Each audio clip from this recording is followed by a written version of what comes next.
Bom dia, pessoal. Essa é uma aula gravada. Nós estamos no segundo ano do ETI integrado do ensino médio integrado à informática, tá? Estamos aqui com a Nicole, a Luiz Helena, Tiffany, Maria Fernanda, João Vitor, Érica, Kevin. Queria mandar um abraço para todos da sala e dizer que essa é uma aula que está sendo gravada e eu vou deixar disponibilizada no meu canal do YouTube, tá? Quem quiser acessar, é só ir lá e abrir o vídeo, beleza? Qual o assunto da aula de hoje, professor? Na aula de hoje, a gente vai falar sobre globalização, não é? E por que nós vamos falar sobre globalização na aula de hoje? Porque semana passada o professor passou um texto sobre as recomendações e as medidas que a gente tem que ter em relação ao Covid, a pandemia de Covid. E nada mais global que o Covidão, né, pessoal? Nosso amigo Covidão começou lá na China, sem querer culpabilizar, né? Começou lá na China, da China ele foi se alastrando pelo mundo todo, lembra? No ano passado, por volta de março, fevereiro, março, que ele saiu da China, parou lá na Itália, começou a matar um monte de gente. Da Itália, amigo, ele foi para o mundo inteiro, né? Se expandiu, se alastrou no mundo todo. E o Covid é uma situação global, né? A pandemia de Covid, desculpa, é uma situação global. Ou seja, é algo que acontece inicialmente num determinado ponto localizado, e desse ponto localizado, ele vai se expandindo pelo mundo todo, certo?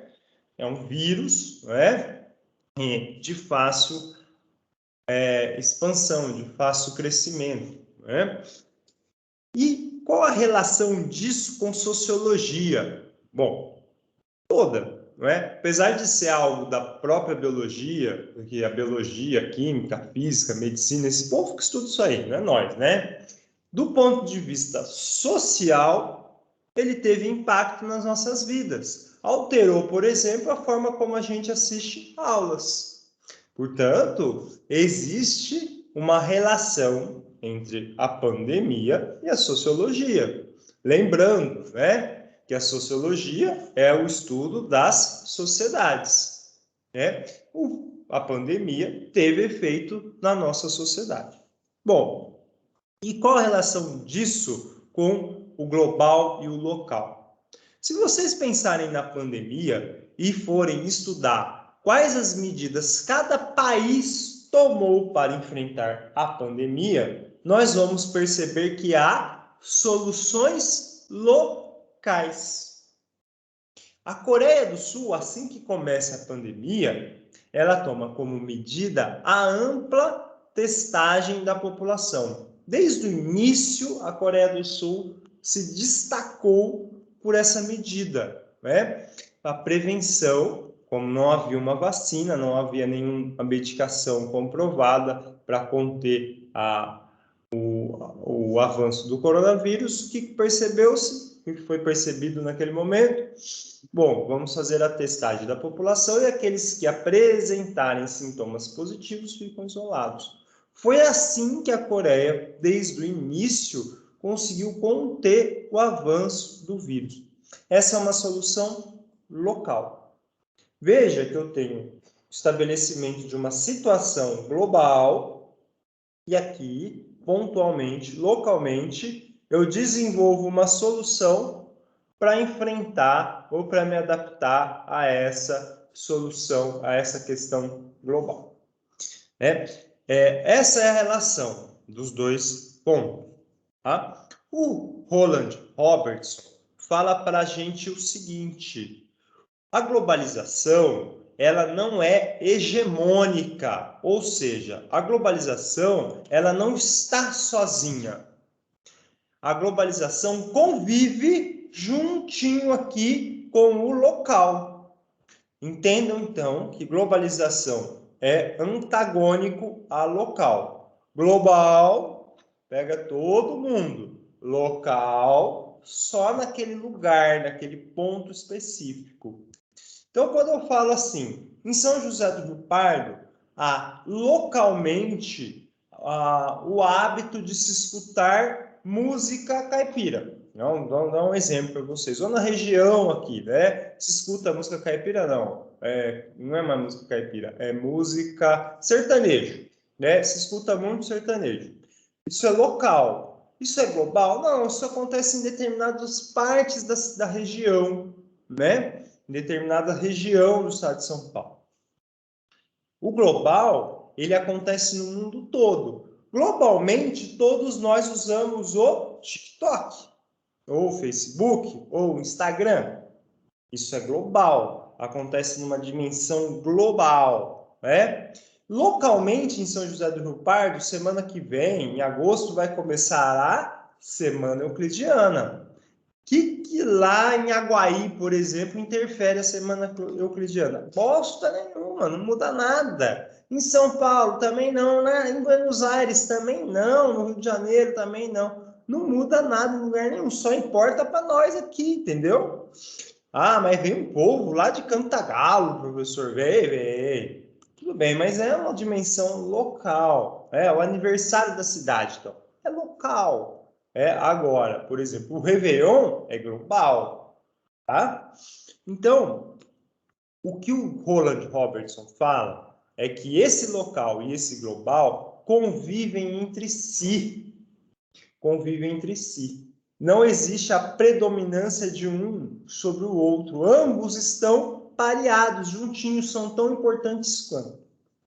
Mas ele reparou uma coisa. O local interfere no global. Muda o global, tá? Como assim, professor? Imagine o seguinte, o McDonald's é global, tem no mundo todo o McDonald's. E o McDonald's abriu uma filial no Brasil, vamos supor que não tinha. E aí, ele percebe que o brasileiro gosta de picles, mas não gosta muito de picles, não. Picles é uma coisa mais dos Estados Unidos, da Alemanha, da Europa. O que ele faz? Ele coloca alface e tomate nos lanches. Por que ele fez isso? Porque localmente a gente come no Brasil, né? Não sei em outros estados, mas o estado de São Paulo, Minas, onde a gente anda mais, quando a gente pede um x-salada, o que tem no x-salada? Salada, alface e tomate, né? E aí, ele percebeu que para aumentar suas vendas, o McDonald's precisava, no seu Big Mac, acrescentar alface e tomate para poder aumentar suas vendas aqui no Brasil. Um exemplo simples do local alterando o global. Pode ser que esse lanche com salada fez tanto sucesso no Brasil que o McDonald's resolveu expandir esse lanche para outros países para ver se lá também ele criava um novo produto bom de vendas. E pode ser que tenha feito sucesso em outros países. Veja que o local que alterou o global para efeitos no mercado brasileiro passou também a ser global. Por quê? Ele saiu do mercado brasileiro e foi para o mundo todo. Professor, é só assim então que se dá o global e o local? Não. Segundo o Roland Robertson, a, a interferência do local no global se dá em vários aspectos. Pode se dar na culinária, pode se dar em produtos, produtos tipo carro, pode se dar em roupas, na moda, pode se dar nas ideias, né? Então, um pensamento global, por exemplo, pode ser alterado por um pensamento local. É uma ideia. Então, a gente está vendo aí ideias que estão correndo o mundo. Hoje mesmo eu estava lendo sobre a nova Constituição chilena. A nova Constituição chilena, ela vai ser construída e feita com base na ideia de paridade entre homens e mulheres, certo? Essa paridade entre homens e mulheres vai alterar a forma de se fazer política e de se fazer constituição no Chile. Essa é uma ideia que localmente está acontecendo no Chile, que pode se tornar global e que em cada país pode ter uma adaptação sobre isso. Tá? Então, a gente percebe que no mundo das ideias isso também acontece. Beleza? Importante, pessoal, vocês entenderem, e aqui eu vou trazer para vocês uma frase do Roland Robertson, né? As culturas locais adotam e redefinem qualquer produto cultural global para satisfazer suas necessidades, crenças e costumes específicos. Então, repetindo aqui para vocês, as culturas locais adotam e redefinem qualquer produto cultural global para satisfazer suas necessidades, crenças e costumes específicos. Bom, o que ele está dizendo para a gente aí, né, pessoal? Imagina o seguinte, vocês já escutaram, por exemplo, muitos aqui eu já sei que são católicos ou são evangélicos, né? Eu vou cantar uma musiquinha para vocês do Cancioneiro Católico, né? Você já deve ter escutado aí no domingo, ou na igreja, em algum lugar, essa musiquinha. Abençoa, Senhor, a família, amém. Abençoa, Senhor, a minha também. Quando a gente escuta essa musiquinha é a prova do que o nosso amigo Roland Robertson está falando. Só para vocês terem uma ideia, a música católica até os anos 30, 40 era cantada em latim, né? E era muito parecida com aquelas músicas clássicas, né? Bach, Beethoven, blá, blá, blá. Foi nos anos 60 que um caboclo chamado Padre Zezinho, não sei se ele chama Padre Zezinho, provavelmente a mãe dele não deu o nome dele de padre, ele se tornou padre depois, mas José, né? José, que eu não sei o nome do Zezinho, o Josézinho, o Zezinho, o Padre Zezinho, começou a cantar músicas em estilo mais próximos dos anos 60, né? Por que a gente tem que cantar em latim? Eu sei que esse homem pegou uma questão global, porque a religião cristã, o catolicismo, ele é global. A música católica até os anos 30, 40, 50 era global. Todo mundo, você ia na Alemanha, você vinha no Brasil, você ia em Uganda, você ia nos Estados Unidos, no Vietnã, escutava a mesma música. A música em latim, aquela música clássica, cheia de órgãos, oboé, harpa. Ele falou, nossa, é muito difícil fazer essas músicas, gente. Né? O que ele fez? Ele adaptou a música para um estilo mais pop, né? 4 pessoas ali, uma guitarrinha, um tecladinho, papapá, facilitou. Esse ato foi local, foi para o Brasil. Só que, então ele pegou algo global, músicas católicas, catolicismo global, adaptou o global para o local. Esse local fez tanto sucesso que se tornou global. Hoje o cancioneiro católico é muito inspirado nesse caboclo chamado Padre Zezinho, que você escuta aí com a tua avó na missa de domingo. Você acha que é pouca coisa? Não é pouca coisa. Modificou a forma como as pessoas escutam músicas cristãs. Padre Zezinho estava sozinho nessa história? Não. Junto com ele estavam os evangélicos. Né? O evangelismo, então, o evangélico é global. Mas nos Estados Unidos, principalmente por conta dos negros, a musicalidade cristã foi extremamente alterada. A música como a gente conhece hoje, a música religiosa, ela tem inspiração tanto aqui do Brasil quanto dos norte-americanos, da população negra. Então, aqueles grandes cantos em coro, aquela animação própria das igrejas evangélicas, a gente percebe aí a influência da população africana, na população afro-americana, né? Que alterou a forma de se fazer música, tá? Pessoal, isso é para mostrar para vocês o quanto o local interfere no global, Imagina também outro exemplo, né? a gente sempre fala das redes sociais, TikTok.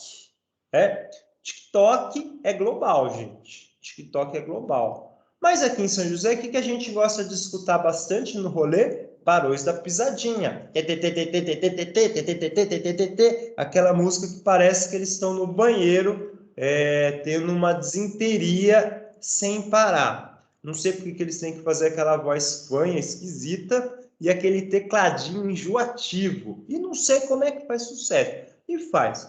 E aí um dia o professor quer fazer uma graça para os alunos e faz um TikTok para divulgar a aula dele, né? Então, e aí essa aulinha do professor Marcos faz sucesso. O TikTok, ele é global. A música Barões da Pisadinha é local. O professor Marcos é mais local ainda. Não sai São José do Rio Pardo, menino, né? E aí ele fez um videozinho, dancinha, papapá, papapá. E essa dancinha fez sucesso no mundo todo. Virou uma dança do momento. Até a Madonna tá fazendo a dança do professor Marcos. Até o Papa, na hora que foi rezar lá, fez a dança do professor. Virou global, gente. Então, veja, o global, que é o TikTok, foi alterado localmente pelo professor Marcos com uma música local. Esse local virou moda no mundo todo. Imagina, eu queria fazer sucesso assim, né? Isso é da hora.